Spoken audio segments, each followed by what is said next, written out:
Bonjour à toutes et à tous et bienvenue dans le JT de ce mercredi 20 octobre. Voici les titres que nous allons développer. Réduction d'impôts pour dons, cautionnement d'époux communs en biens et Agir Carco. C'est parti.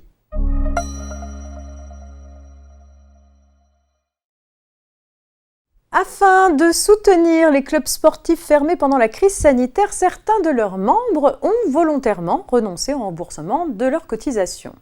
La question a été posée de savoir si ces clubs sportifs étaient autorisés à émettre des reçus fiscaux afin de permettre à ces membres de bénéficier à ce titre de la réduction d'impôts pour dons.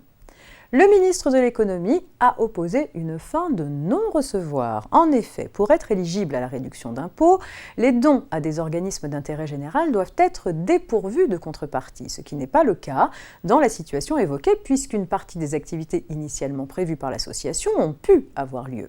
Par ailleurs, les dons éligibles ne peuvent prendre la forme que de versements en espèces ou en nature ou de cotisations et non d'abandon de créances. La renonciation des adhérents au remboursement de leurs cotisations constituant un abandon de créance, elle ne peut donc pas ouvrir droit à la réduction d'impôt pour dons.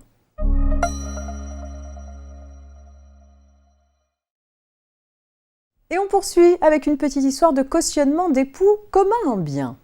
Une banque consent à une société un prêt garanti par le cautionnement solidaire des époux, dirigeants de la société, mariés sous le régime de la communauté légale. La société étant par la suite placée en liquidation judiciaire, la banque se retourne contre les cautions pour obtenir le remboursement du prêt. Poursuivis en justice par la banque, les époux invoquent alors la nullité du cautionnement de l'époux, faute pour lui d'avoir rédigé la mention manuscrite prévue par la loi. Seule la mention manuscrite de l'épouse figurait en effet sur l'acte de cautionnement signé par les deux époux. D'après eux, la nullité de l'engagement de l'époux limite le gage de la banque aux biens propres et aux revenus de l'épouse, à l'exclusion des biens communs. La banque estime de son côté que si l'acte ne vaut pas cautionnement de l'époux, en raison du défaut de mention manuscrite, sa signature sur l'acte vaut toutefois consentement express au cautionnement de son conjoint en portant engagement des biens communs.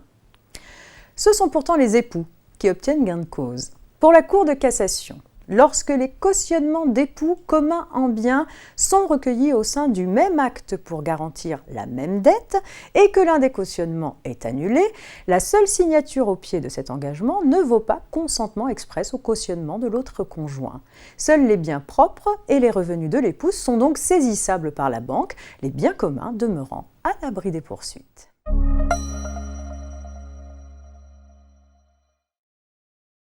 La valeur du point de retraite complémentaire Agir Carco, qui sert au calcul du montant de la pension de retraite, sera revalorisée de 1% au 1er novembre 2021 et s'élèvera à 1,2841 € contre 1,2714 € depuis 2019, faute de revalorisation en 2020.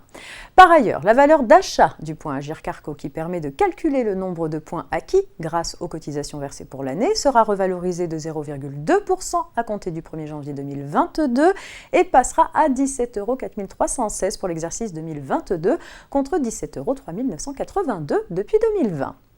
C'est la fin de ce JT. Rendez-vous demain jeudi pour la suite de l'actualité juridique. Très belle journée.